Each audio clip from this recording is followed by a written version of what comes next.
This video is an introduction to hypothesis testing. What is hypothesis testing? Well, here's a quick little rundown about it.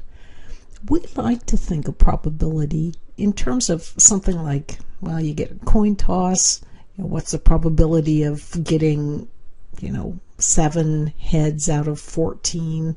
That's the way we often think about these kinds of things. But what if we looked at it a completely different way? What if we wanted to know, we were rolling away with our coins or our dice, and we wanted to know the probability that we had a loaded coin or loaded dice? So that's the kind of thing that hypothesis testing can help us figure out.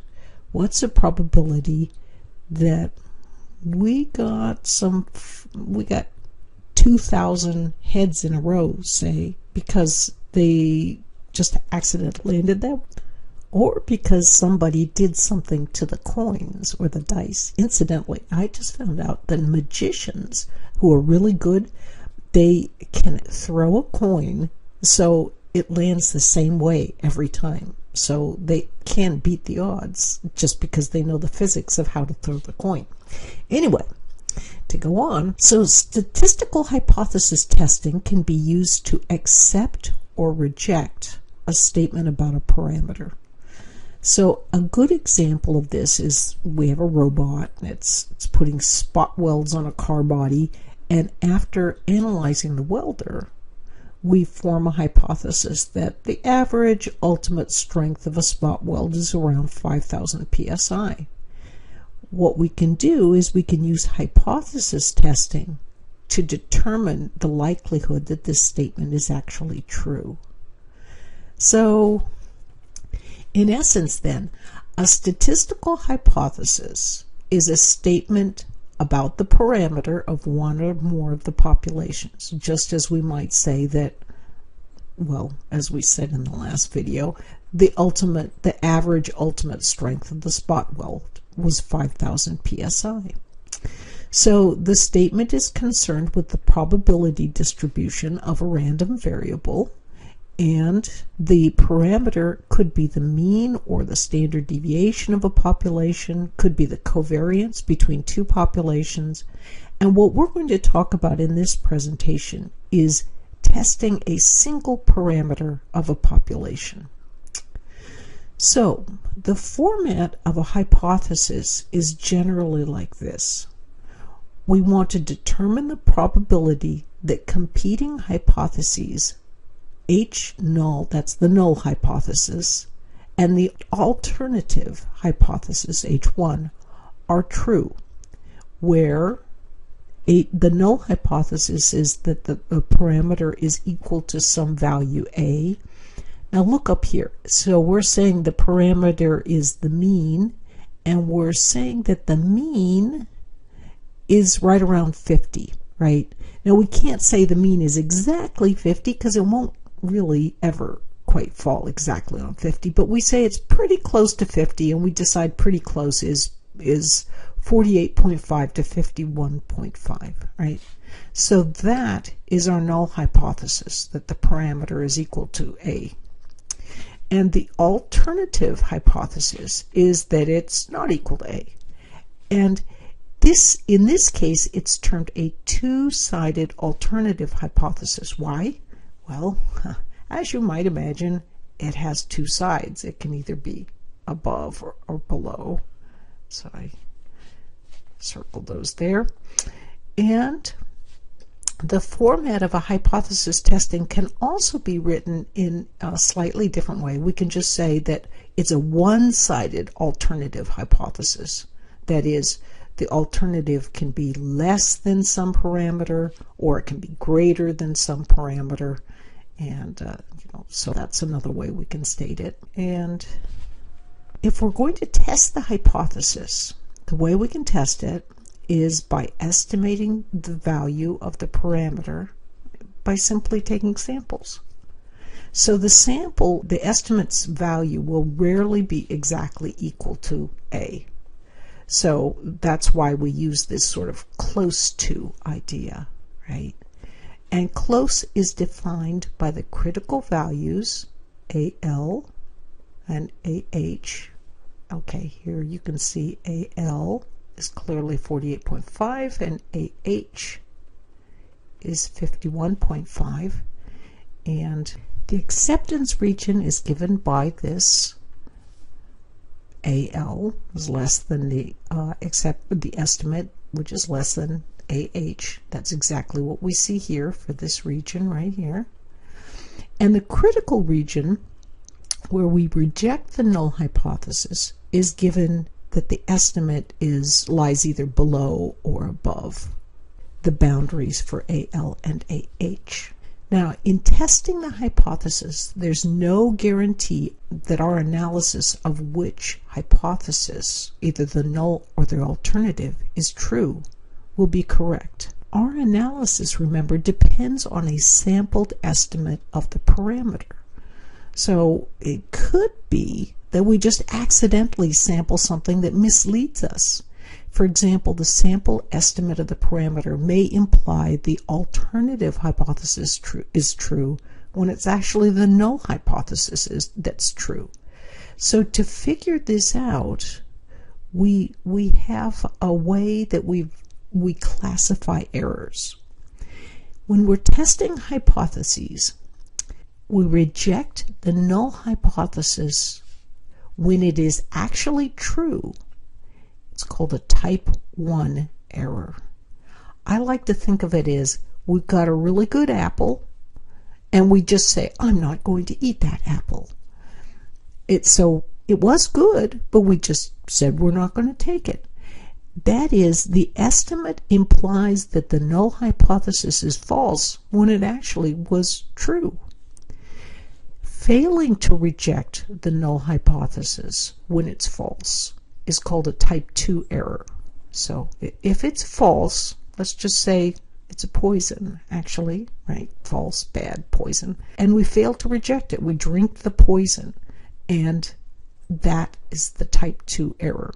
So that is, the estimate implies that the null hypothesis is true when actually it isn't.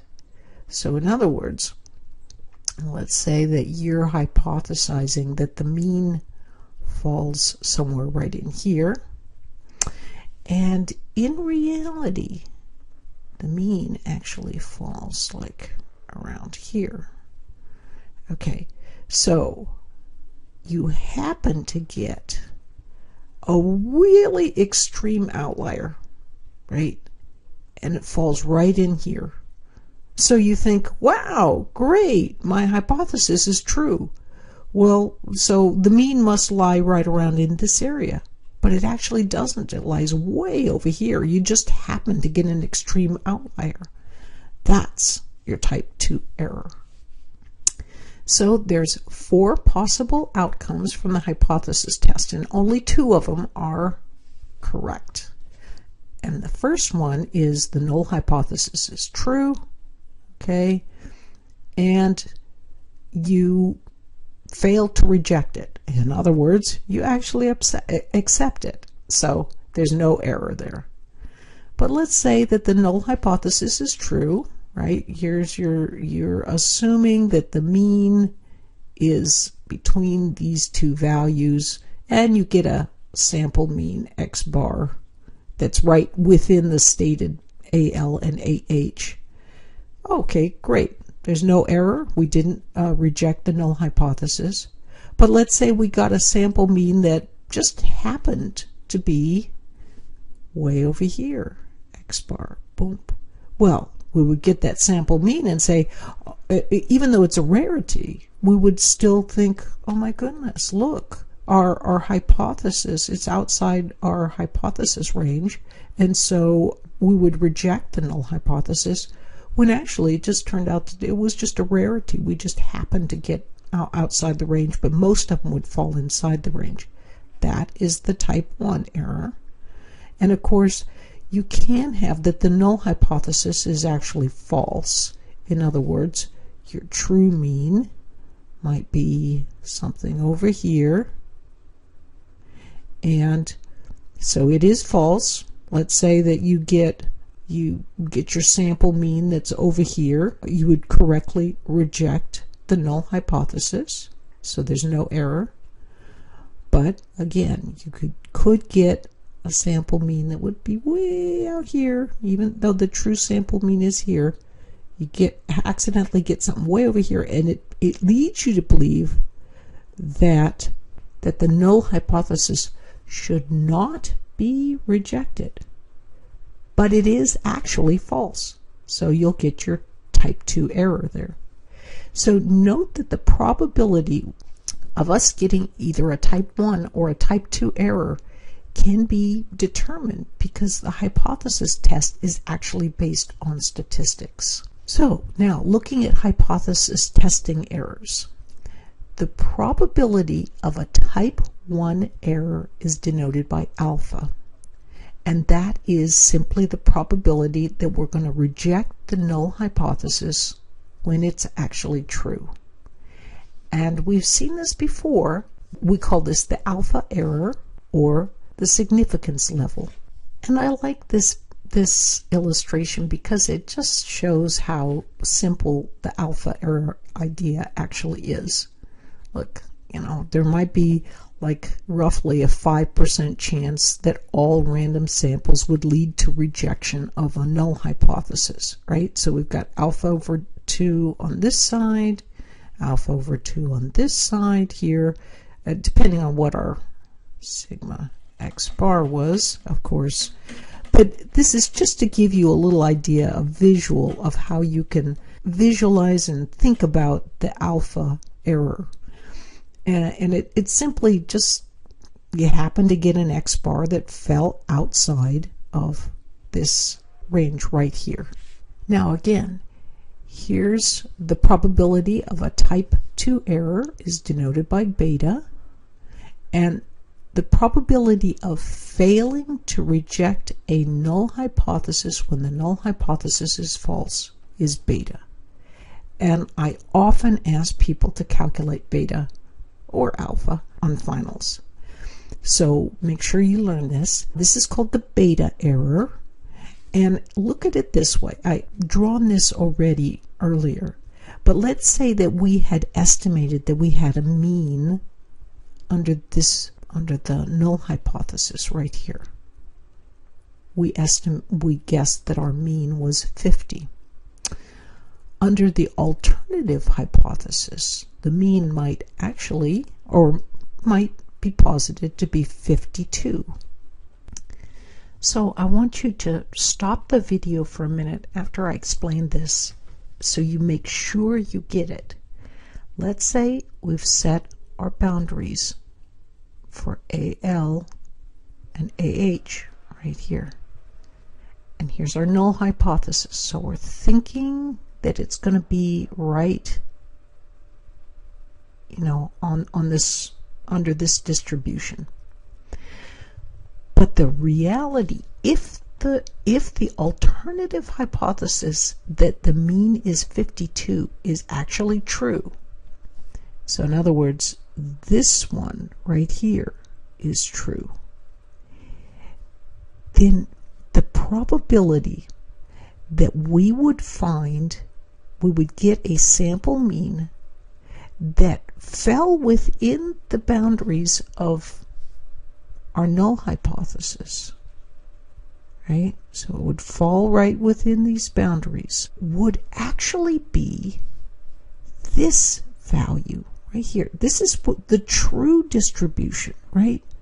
So the true distribution has a probability of falling within this other distribution. And the probability of that, which is beta, can be seen right here as what I've outlined in blue. So you can look at it this way, or I'll erase it and you can see it more clearly. But the main idea is look at these two, AL and AH, and see where this comes from, because that's the beta, or the beta error. So note that alpha is not going to be the same as 1 minus beta because we've got 4 possible outcomes in that one table. So here's a few more beta errors for you to take a look at. Well, actually, the one on the left is the same as before, but the one on the right is that the mean for the alternative hypothesis has been moved over just a little bit. And so you can see that vastly increases the beta error. So there's our second beta. And smile! You're on candid camera. Okay. So let's work an example. The average ultimate strength of a spot weld from a robotic welder is believed to be 5,000 psi. Wow. Okay. So determine the probability of a type 1 error, alpha, and a type 2 error, beta, which is occurring when the null hypothesis is that it's 5,000 and the alternative is going to be that it's not 5,000. So we're going to start doing that right now. So first, we need to select 3 key items. We've got to select the upper and lower values, so we can go ahead and do that. We'll say first off that AL is 4850 and AH is going to be 5150. And we're going to pick the test statistic, that is, what is the random variable and what is its distribution. So here we go. We've got an X bar is the ultimate strength, and we're going to say that it's characterized by a normal distribution with a mean of 5,000 and a standard deviation of 250, and that's actually a sample standard deviation. And that's due to the central limit theorem, and we're going to have a sample size of 10. So next we would get an estimate for the mean by just adding everything together and dividing it by 10, and the probability of a type 1 error would then just be alpha, which is the probability that it would fall outside the ranges that we've set for our AL and AH. Now, let's see, for a type 1 error then, remember what we're looking for is this sort of edge effect. What's the area outside those limits? So next we'd standardize the random variable, so we're basically just looking for the z statistic, and we do it because remember we're dealing with sample means, so we have to divide by sigma divided by the square root of n. And so there we go, we find our low z and our high z, so it's minus 190 or 1.9 and plus 1.9. So if the null hypothesis is true, then 5.74% of all samples of size n is equal to 10 would falsely conclude that the null hypothesis should be rejected. In other words, we get a sample, we're going to take 10 samples, X bar, we're going to get our first X bar, maybe it's here, maybe it's here, maybe it's here, maybe it's here, for each sample that we take. And then about 1 in 20 of those samples is accidentally going to fall, boom, over here.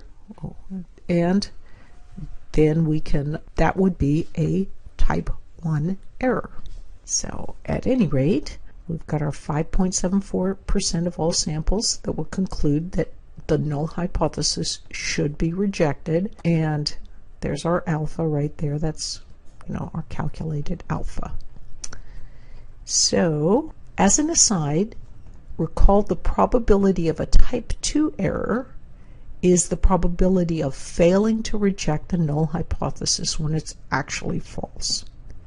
So to do that, we need a specific alternative hypothesis so that we can calculate beta. That is, we have to select a particular value of the mean for the population that will reject the null hypothesis that the mean is 5,000. So an example might be that we would suppose the actual population mean would be 5,200 psi. And then a type 2 error would occur if the sample mean ranged as shown here. Okay, so I just drew some samples right here. So here's our mean is 5,000. That's the null hypothesis, and then here we've got a alternative hypothesis that it's 5,200. If the null hypothesis accepts values in here, well, then there's actually that probability that if it was truly under the red bell curve, it would also fall, or it would, that X bar sample would fall within this region right here, just accidentally, and we would accept the null hypothesis when actually the alternative hypothesis was the one we should have been accepting. So let's say the actual population mean is 5,200. We want to calculate that beta. And the way we calculate that is simply to say that, well, first off, we calculate the probability that, well, remember, this is our 5,200 and this is our 5,000. So we convert everything to z-values, right? Using a mean, the mean of 5,200. So we're basically working off of this red bell curve. And then what we want to do is find, let's see, well, this converts to minus 0.63, so that's around right here. And this one is minus 4.43, so it's like way over here. And we want to find that area underneath. So we just take those two z-values, the area that's affiliated with them, subtract it, and that ends up being 0.2643, which is our beta error. So, with a sample size of n is equal to 10, the probability of rejecting the null hypothesis when it's true has an alpha of 0.0574, and the probability of failing to reject the null hypothesis when it's false is beta is equal to 0.2643. So here's a summary of the type 1 and type 2 errors. And I like to indicate them with either our apple. The type 1 error says it's good, but we rejected it anyway. And the type 2 error is it was bad, but we accepted it. The probability of a type 1 error, alpha, decreases as the size of the critical region increases. And that makes sense, right? Because look at this. If we have a curve like this, the further out our AH and AL get, right? The further towards the very edge as it moves off that way and off that way, making the limits broader, well, clearly the alpha error decreases. If a sample size n is constant, then a decrease in the probability of a type 1 error will result in an increase in the probability of a type 2 error. How is that? Well, let's see, I just redrew everything down there so you could see it more clearly. But look, as this AH gets higher, okay, so it starts moving out towards this, right? And this area right here is actually the beta error. So clearly the smaller the A, the alpha error, right, as you extend out AH, the smaller the alpha error, the larger the beta error. It's just the way of the world. So now if the critical values AL and AH are constant, then an increase in the sample size n will decrease both alpha and beta. How's that? Well, look, if you have, let me see if I can draw this here. Look, increasing the n tightens each of these distributions. So let's see if I can tighten this one. I don't know if you can see it very well, but you can see how it's tightening because of the n, And that willy-nilly is going to make the alpha and the beta errors both shrink. So if n was 30 in the previous sample, it actually turns out that alpha would be 0.001 and beta would be 0.1357. Finally, the larger the difference between the true value of the parameter and the hypothesized value, the smaller the beta is going to be. And those are the key points related to introducing hypothesis testing.